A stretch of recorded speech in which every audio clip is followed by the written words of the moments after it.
पिछले वीडियो में हम लोग ने अद्भुत चीजें देखी। एक स्वर्गदूत आकाश में उड़ रहा है और वह सुसमाचार धरती के निवासियों को सुना रहा है।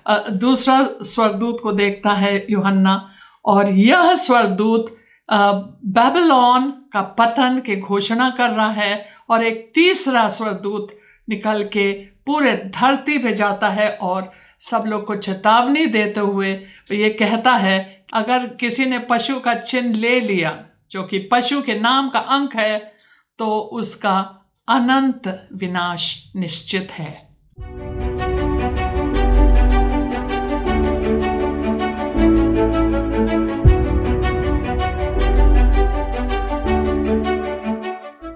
आप सबको एक बार फिर से choose life now Hindi channel के बाइबल स्टडी में स्वागत है। आज हम 14वें अध्याय के जो शेष हिस्सा है और 15वें अध्याय को पढ़ेंगे। आइए प्रार्थना करते हैं। पिता परमेश्वर, आज हम प्रार्थना करते हैं कि आप हमें एक बुद्धि की आत्मा दे प्रभु, और प्रकाशन की आत्मा उनके यीशु के पहचान में, और हमारी आत्मिक आंखें ज्योतिर्मय होने पाए, ताकि हम समझने पाए कि आपने क्या क्या हमारे लिए तैयार किया है। हमें सहायता कर कि हम ये सारी आत्मिक सत्य को समझने पाए आपके पवित्र आत्मा के द्वारा जो हमारे अंदर कार्य करता है। ये प्रार्थना हम यीशु मसीह के नाम से मांगते हैं, आमीन। 14 अध्याय, और अगले बार हम लोगों ने 14 अध्याय के पद संख्या 13 से समाप्त किया है। आज हम 14 अध्याय से उठाते हैं। मैंने दृष्टि की और देखो, एक उजला बादल है, और उस बादल पर मनुष्य के पुत्र सरीखा कोई बैठा है, जिसके सिर पर सोने का मुकुट और हाथ में चोखा हसुआ है। तो अब यूहन्ना एक और विचित्र चीज देखता है, ऐसे ऐसे दृश्य देखता है। वो कहता है एक उजला बादल, और उस बादल पे मनुष्य के पुत्र जैसा एक को देखता है, और उसके हाथ में हसुआ है, बहुत चोखा हसुआ है, और उसके सिर पे सोने का मुकुट है। तो इन सब चीज़ों को हम लोग को समझना जरूरी है। मनुष्य का पुत्र हम जानते हैं वह है यीशु मसीह। तो यीशु मसीह बादल पे बैठे हुए हैं, और उसके हाथ में चोखा हसुआ है जरूर, लेकिन सिर पे सोने के मुकुट। अब हमने जब यीशु मसीह को इससे पहले देखा था तो उनके सर पे कांटों का मुकुट था, और उन्होंने हमारे लिए बहुत सारी दुख सहली ताकि हमें जीवन प्राप्त हो, हमें शांति मिले। इसीलिए उन्होंने ये सारी चीज़ें सही। और उनके मुकुट, उनके जो सर पे मुकुट था, इन लोगों ने रोमियो जो सैनिक थे, उन लोग उसको ठट्टे में उड़ाते हुए उनको मुकुट पहनाया, और उसके सामने ठट्टे उड़ाते हुए कहा है यहूदियों का राजा। लेकिन अब यीशु मसीह उन सारे दुखों के वजह से आज उनको एक सोने का मुकुट पहनने को मिलता है, और उनकी महिमा बड़ी है। और आज वह एक चोखा हसुआ लेके वो बादल पे बैठा है। फिर एक और स्वर्गदूत ने मंदिर में से निकलकर उससे जो बादल पर बैठा था बड़े शब्द से पुकार कर कहा, अपना हसुआ लगाकर लौनी कर, क्योंकि लौने का समय आ पहुंचा है, इसलिए कि पृथ्वी की खेती पक चुकी है। तो एक और स्वर्गदूत, अब यहाँ पे स्वर्गदूत बोला गया। पहले उन्होंने कहा मनुष्य के पुत्र सरीखा कोई बैठा है, तो वह स्वर्गदूत नहीं था। फिर यहाँ पर यह बोला जा रहा है फिर एक और स्वर्गदूत, क्योंकि स्वर्गदूत पे स्वर्गदूत, अभी हमने 3 स्वर्गदूत को आसमान में उड़ते हुए यूहन्ना उनका वर्णन करते हैं। अब कहता है एक और स्वर्गदूत ने मंदिर में से निकलकर उससे जो बादल पे बैठे थे, अर्थात यीशु मसीह खुद कहते हैं अपना हसुआ लगाकर लौनी कर। देखिए, अब हम आपको बताने जा रहे हैं कि जब फसल काटने का समय आता है तो हमें सबसे पहले मत्ती के 13वें अध्याय और पद संख्या 24 में जाना होगा। मत्ती 13 और पद संख्या 24, इसमें यहाँ पे जंगली बीज का दृष्टांत यीशु बता रहे हैं। कहते हैं यीशु ने उन्हें एक दृष्टांत दिया, स्वर्ग का राज्य उस मनुष्य के समान है जिसने अपने खेत में अच्छी बीज बोई, पर जब लोग सो रहे थे तो उसका शत्रु आकर गेहूं के बीच जंगली बीज बोकर चला गया। जब अंकुर निकलने लगे और बालें लगी तो जंगली दाने के पौधे भी दिखाई दिए। इस पर गृहस्थ के दासों ने आकर उससे कहा, हे स्वामी, क्या तूने अपने खेत में अच्छा बीज न बोया था? फिर जंगली दाने के पौधे उसमें कहाँ से आए? उसने उनसे कहा, यह किसी शत्रु का काम है। दासों ने उनसे कहा, क्या तेरी इच्छा है कि हम जाकर उसे बटोर लें? वो गृहस्थ ने कहा, नहीं, ऐसा ना हो कि जंगली दाने के पौधे बटोरते हुए तुम उनके साथ गेहूं भी उखाड़ लो। कटनी तक दोनों को एक साथ बढ़ने दो, और कटनी के समय मैं काटने वालों से कहूँगा कि पहले जंगली दाने के पौधे बटोर कर जलाने के लिए उनके गट्ठे बांध ले और गेहूं को मेरे खत्ते में इकट्ठा करो। अच्छे बीज, मतलब बोने वाला तो यीशु मसीह है खुद। इस दृष्टांत का अर्थ यह है। और बीज था परमेश्वर का वचन जो कि जीवन देता है, और फिर बीज वो है जो कि स्वर्ग के राज्य के लिए अच्छे कार्य करते हैं, जिसने यीशु पे विश्वास किया है। और जो बीज अच्छे नहीं है वह वो बीज है जिसने शैतान ने अपना बात उनके मन में डालकर, वो भी साथ साथ कलीसिया के अंदर, वो लोग भी हैं कलीसिया के अंदर। पाप के बातें कलीसिया के अंदर बहुत पाई जाती है, तो कहता है नहीं, पहले हम लोग सब इन सारे चीज़ों को बढ़ने दें। अगर अभी काटने लग जाएंगे तो अच्छे गेहूं भी मतलब उखड़ जाएगा, इसलिए एक साथ कटनी के समय। तो अब कटनी का समय आ गया। इसका मतलब है 2 फसल होंगे। एक फसल होगा गेहूं की और एक फसल होगा जंगली पौधों की, जिसे यीशु ने कहा इकट्ठा करो, बांध लो और आग में झोंक दो, उसको जलने दो। ये 2 कटनी की बातें अभी हम सुनने वाले हैं। अभी जो हसुआ लेके बैठे हैं बादल पे, उनको बताया जा रहा है कि फसल तैयार है, उसको फसल को काट लो और फिर अपना हसुआ लगाकर लौनी कर, क्योंकि लौने का समय आ पहुंचा, इसलिए कि पृथ्वी की खेत पक चुकी है, समय आ गया है।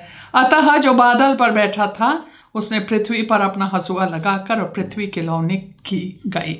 17, फिर एक और स्वर्गदूत उस मंदिर में से निकला जो स्वर्ग में है। मतलब यह मंदिर जिसकी चर्चा की जा रही है, अब यह मंदिर स्वर्ग वाली ओरिजिनल मंदिर है। धरती पे जो मूसा ने बनाया था मंदिर, वह उसी का एक प्रतिबिंब है या उसी का कॉपी है। एक स्वर्गदूत उस मंदिर में से निकला जो स्वर्ग में है, और उसके पास भी चोखा हसुआ था। अब ये तीसरा स्वर्गदूत है। एक और निकला हसुआ के साथ, और एक और स्वर्गदूत जिसे आग पर अधिकार था वेदी में से निकला, और जिसके पास चोखा हसुआ था उससे ऊंचे शब्द से कहा, अपना चोखा हसुआ लगाकर पृथ्वी की दाखलता के गुच्छे काट ले, क्योंकि उसकी दाख पक चुकी है। अब 18 पद में ये बताया जा रहा है कि एक दूसरा निकलता है वेदी से।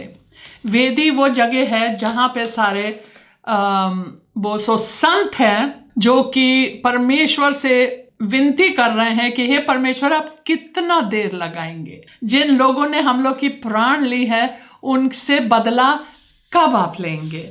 उनका हिसाब कब होगा? तो वो वेदी के पास थे, वेदी के नीचे थे।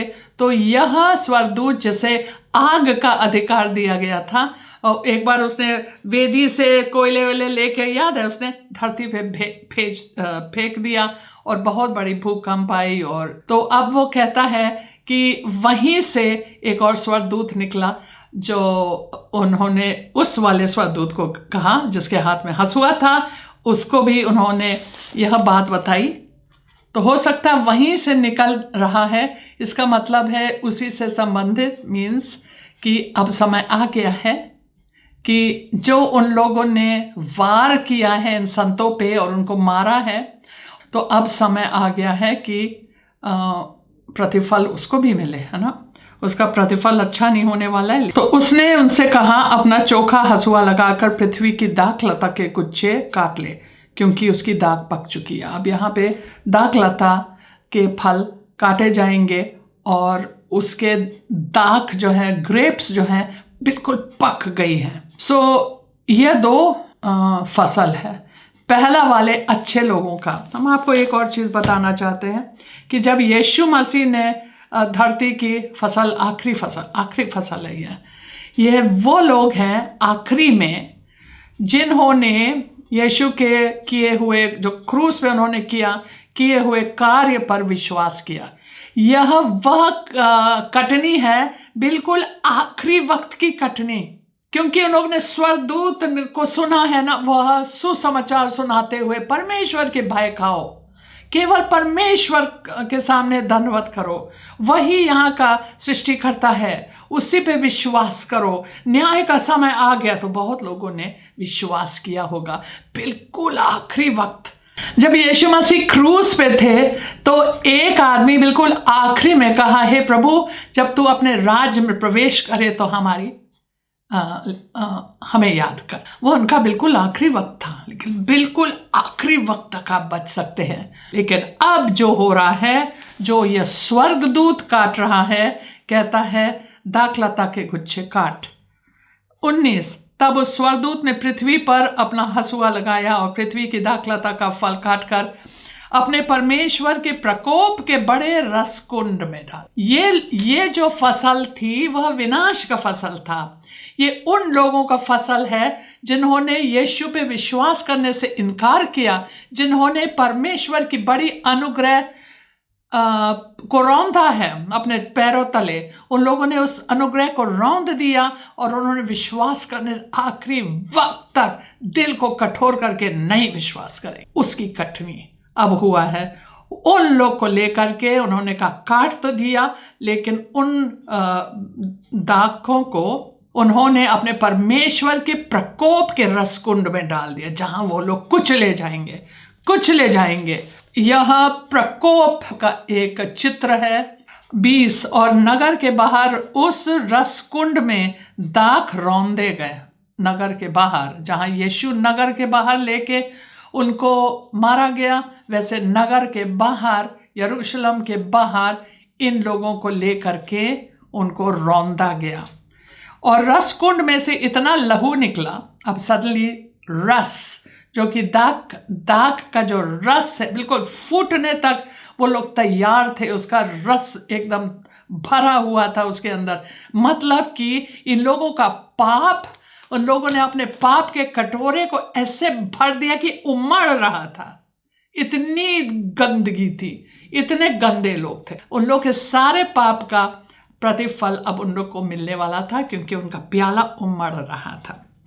तो इसलिए उनको बाहर लिया गया और उन लोग को एक उचित प्रतिफल मिलता है। और उनका लहू, ये रस कुंड में से इतना लहू बहा निकला कि घोड़े के लगामों तक पहुंचा और 100 कोस तक बह गया। यस, नदी था। 100 कोस मतलब कि मील में करीबन 200 मील के करीबन 200 मील के करीबन 180 या 200 तक लहू बह रहा था। जो मसीह विरोधी ने, पशु ने संतों पे जो 13वें अध्याय में किया, उसका प्रतिफल अब उसको भुगतान का समय आ गया। अब उन लोग को भी जवाब देना हो रहा है, क्योंकि याद है जब एक स्वर्गदूत उतरा था जिसने एक टांग धरती पे डाला, एक टांग पानी नदी समुंदर पे डाला और हाथ उठाकर उन्होंने ऐसे शपथ टाइप की खाई और बोला कि अब कोई देर नहीं होगी, समय आ गया और अब भुगतान हो रहा है। सो इसी के साथ 14 अध्याय हम समाप्त करते हैं। ऐसा लगता है सब समाप्त हो गया, लेकिन 15 अध्याय में कि अब सब लोग मर गए, रसकुंड में सब कुचले गए, सब रौंदे गए और उनका लहू 200 मील दूर बह रहा है। लेकिन 15 अध्याय में एक और चिन्ह यूहन्ना ने देखा। ये मत सोचे कि सब चीज समय के अनुसार बताया जा रहा है, हर चीज समय के अनुसार नहीं। अब समाप्त हो गया, अब यूहन्ना वापस जाएगा और एक बार फिर से 7 कटोरे, जो कि परमेश्वर के प्रकोप से भरे हुए 7 कटोरे थे, उसका वर्णन करने वाला है। 15 अध्याय एक बहुत छोटा अध्याय है, तो आइए हम लोग उसको शुरू करते हैं। फिर मैंने स्वर्ग में एक और बड़ा और अद्भुत चिन्ह देखा, अर्थात 7 स्वर्गदूत जिनके पास 7 अंतिम विपत्तियां थी, क्योंकि उनके समाप्त हो जाने पर परमेश्वर के प्रकोप का अंत है। हमने सोचा अभी परमेश्वर का प्रकोप पूरे रीति से उसने सारा निकाल दिया और प्रकोप अपना उनका पूरा उसका अंत हो गया, समाप्त हो गया। लेकिन अब वो डिटेल्स देने जा रहे हैं, इसलिए वापस जा रहा है कि 7 स्वर्गदूतों को उन्होंने देखा मंदिर से निकलते हुए, और उनके हाथों में 7 कटोरे थे। अद्भुत चिन्ह कहते हैं, एक और अद्भुत चिन्ह, अर्थात स्वर्गदूत उनके पास 7 अंतिम विपत्तियां थी, कटोरे नहीं थे। 7 अंतिम विपत्तियां लेके आए कि जब ये 7 विपत्तियां पूरी हो जाएंगी तब परमेश्वर का प्रकोप समाप्त हो जाएगा। दूसरा पद, तब मैंने आग मिले हुए कांच का सा एक समुद्र देखा, और जो लोग उस पशु पर और उसकी मूर्ति पर और उसके नाम के अंक पर जयवंत हुए थे, उन्हें उस कांच के समुद्र के निकट परमेश्वर की वीणाओं को लिए हुए खड़े देखा। अब उन्होंने वही वाला कांच का समुद्र देखा जो हम लोगों ने 4थे अध्याय में देखा था, जो कि परमेश्वर के सिंहासन के सामने था।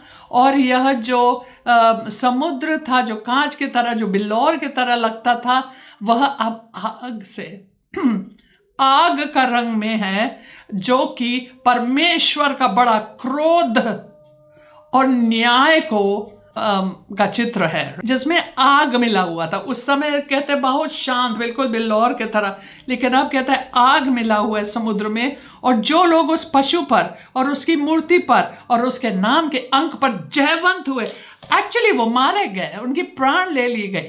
तो यहाँ पे बताया जा रहा है कि वह संत उन लोग उसके सामने सर नहीं झुकाया, उन लोगों ने उनकी मूर्ति के सामने नहीं दंडवत नहीं किए, और उन्होंने उनके नाम का अंक अपने माथे पे और अपने हाथ पे लेने से इनकार कर दिया। वो लोग मारे जरूर गए धरती पे, लेकिन वास्तविकता में वो लोग जयवंत हुए हैं। हालेलुया। यही तो बाइबल बताती है 11 अध्याय में कि उन लोग कैसे जयवंत हुए। उन लोग यीशु मसीह के लहू के द्वारा और अपने गवाही के द्वारा उन लोग जयवंत हुए हैं पशु के ऊपर, और उन लोगों ने आखिरी तक अपने प्राण को प्रिय नहीं समझा। मतलब ठीक है, मर जाएंगे, ये काम नहीं करेंगे हम लोग। यही चीज स्वर्गदूत जो उड़ रहे थे, 3रा स्वर्गदूत, उन्होंने कहा मत लेना, नहीं तो अनंत विनाश तुम्हारे लिए रुका हुआ है, अनंत। तो उन लोग, ये वो लोग थे उस कांच पे खड़े थे, उसके करीब खड़े थे जिन्होंने पशु पे जय प्राप्त किया। उन्हें उसे कांच के समुद्र के निकट परमेश्वर की वीणाओं को लिए हुए खड़े देखा।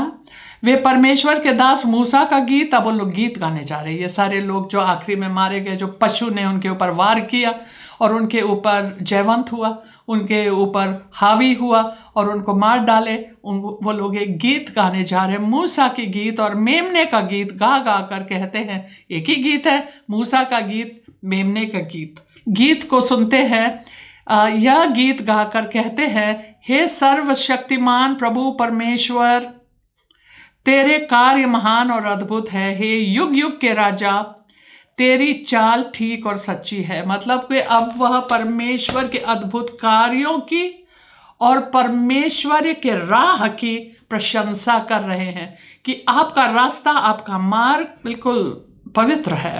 आमीन। और आपके कार्य अद्भुत है। जो पूरे हम संसार में आपके कार्यों के बारे में बताते हैं, वो अद्भुत कार्य है। फिर लिखा है, हे प्रभु, कौन तुझसे ना डरेगा। अभी हम लोगों ने सुना, वो लोग पशु को बोल रहे थे, वो पशु जी उठा, उसको कोई ऐसा घाव था जो कि उसके वजह से उनको मरना चाहिए था, लेकिन वो जी उठा। तो यहाँ पे परमेश्वर के लिए कहा जा रहा है, कौन तुझसे ना डरेगा। हाँ, ये सही है, आपसे कौन ना डरेगा और तेरे नाम की महिमा ना करेगा, क्योंकि केवल तू ही पवित्र है। सारी जातियां आकर तेरे सामने दंडवत करेंगी, क्योंकि तेरे न्याय के काम प्रकट हो गए हैं। कि सब कुछ फाइनल हो गया है, सब कुछ समाप्त हो गया है। आपका बड़ा उद्धार का काम, आपका बड़ा उद्धार और सारी चीज की अब समाप्त जो हो गया। हम लोग देख रहे हैं कि आप कितने महान हो, आपका काम इतना महान, अद्भुत और सब प्रकट है, क्योंकि आपने शैतान और उनके सारे लोगों को, सब लोगों को, हम लोग भी अब संतुष्ट हैं। हम लोग संतुष्ट हैं हमारे लहू के लिए। उन लोगों ने हमारे प्राण ले ली, तो हम संतुष्ट है कि वो लोग भी गए। हम लोग को कहा जाता है कि तुम्हें बदला लेने की कोई ज़रूरत नहीं है, बदला का काम मैं लूँगा। हमारा परमेश्वर लेता है बदला। जब हम अपना बदला लेने चलते हैं तो थोड़ा कम बदला होता है, लेकिन जब परमेश्वर, हम लोग उस पर विश्वास करते हैं, वो सब लोगों को सही कर देता है। 5वां पद, इसके बाद मैंने देखा कि स्वर्ग में साक्षी के तंबू का मंदिर खोला गया। स्वर्ग में साक्षी का तंबू का मंदिर खोला गया, और वे 7 स्वर्गदूत जिसके पास 7 विपत्तियां थी, मलमल के शुद्ध और चमकदार वस्त्र पहने और छाती पर सोने की पट्टियां बांधे हुए मंदिर से निकले। अब एक बार फिर से वही चीज बता रहे हैं यूहन्ना कि ये जो साक्षी के तंबू का मंदिर खुल गया, तो उसमें से ये 7 स्वर्गदूत बाहर आए और उनके पास 7 विपत्तियां थी। हर एक के पास एक विपत्ति थी जो कि संसार पे उंडेला जाएगा। और उन लोग बड़े शुद्ध, उज्जवल और साफ सफ़ेद वस्त्र पहने थे मलमल के, और उनके छाती पे सुनहरा रंग का पट्टियां बहने हुए थे। 7वां पद, तब उन 4 प्राणियों में से एक ने उन 7 स्वर्गदूतों को परमेश्वर जो युगानुयुग जीवता है के प्रकोप से भरे हुए सोने के 7 कटोरे दिए। तो 4 प्राणियों में से एक प्राणी आके ये 7 स्वर्गदूतों को 7 कटोरे दिए, जिसमें धूप दान डाला जाता था, थाली की तरह, जैसे परात की तरह वो वैसे कटोरे थे, और सोने के बने हुए थे, सुनहरे कटोरे या धूप दान थे। और ये मंदिर में नॉर्मली उसमें धूप जलाया जाता था, तो ये 7 कटोरे लाके सुनहरे रंग के उन्होंने वो एक जीवते प्राणी ने इन लोग को दिया, राइट। ये 7 स्वर्गदूतों को दिया। प्रकोप से भरे हुए सोने के 7 कटोरे। अब उसमें परमेश्वर की क्रोध और प्रकोप है, और परमेश्वर की महिमा, परमेश्वर की प्रकोप में भी परमेश्वर की महिमा है कि परमेश्वर की संप्रभुता है, वो संप्रभु है और हर चीज़ पे उनकी नियंत्रण है।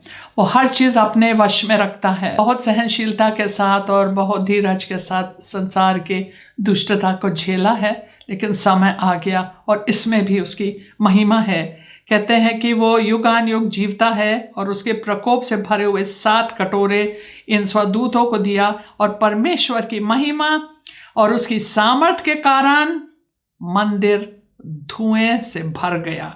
जैसे हम देखते हैं उत्पत्ति ग्रंथ के 40वें अध्याय में, जब कभी जो धरती पे मंदिर था उसमें यीशु परमेश्वर का जो बादल है वो सब चीज़ उसके ऊपर आ गया और कोई कुछ अंदर नहीं जा पाए, क्योंकि वह उसकी महिमा थी, उसकी शकाइना थी, महिमा थी जो इतनी भारी थी, और मंदिर बिल्कुल धुआं से भर गया।